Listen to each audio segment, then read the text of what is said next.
ఈరోజు నా జీవితం ధన్యమైంది. ఎందుకంటే భగవంతునికి నేను 35 సంవత్సరాల సంది కూడా ఇన్స్టిట్యూషన్స్ రన్ చేస్తున్నా.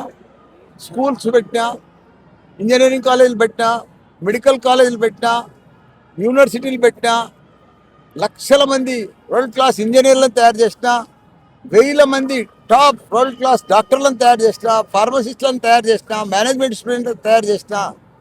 నేను లాస్ట్ ఇయర్ నా బర్త్డే నాడు సెప్టెంబర్ 9 నాడు మొక్కిపోయినా. తిరుపతిలో కూడా ఒక యూనివర్సిటీ పెట్టాలనుకున్నా. ఈరోజు భగవంతుడు నా బర్త్డే నాడే నాకు బర్త్డే కానుక మాదిరిగా భగవంతుడు వెంకటేశ్వర స్వామి నేను కిందికి పోగానే మంచి ల్యాండ్ బిల్డింగ్లతో సహా పాత శ్రీ కాలేజీ నాకు ఇప్పించేసిన భగవంతుడు. ఈరోజు దాన్ని మొత్తం రెనోవేషన్ చేసి మార్చి ఎయిర్పోర్ట్ ముందడ రేణిగుంట దగ్గర ఈరోజు central government deemed university Mallareddy sanction అయింది. నిన్న సాయంత్రం 5 గంటలకు ఆ లెటర్ వచ్చింది సెంట్రల్ గవర్నమెంట్.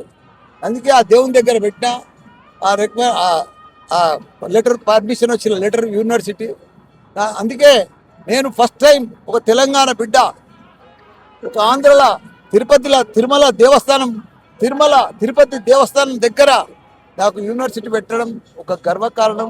ఇక్కడ అందరికీ రాయలసీమ ప్రజలకు, ఆంధ్ర ప్రజలకు అందరికీ కూడా మంచి ఇంజనీర్లను తయారు చేసి ప్రతి స్టూడెంట్ను ఒక ఏఐ తయారు చేస్తాను కూడా ఆ భగవంతుడికి మాట ఇచ్చిన. అట్లనే స్టూడెంట్స్ని కూడా అదే మాదిరిగా తయారు చేస్తా. ఈరోజు కూడా నా దగ్గర తెలంగాణలో 50,000 మంది ఇంజనీరింగ్ స్టూడెంట్స్, మంచి డాక్టర్సు, ఇవన్నీ కూడా 10,000 మంది టీచర్స్తో సహా 3 యూనివర్సిటీలు నడుస్తున్నాయి. భగవంతుడు నాకు మీద దయ ఉంచి నా కోరిక ఇచ్చేసి నాకు మంచి యూనివర్సిటీ ఇచ్చినందుకు ఆ దైవానికి దండం పెట్టుకుందామని వచ్చింది.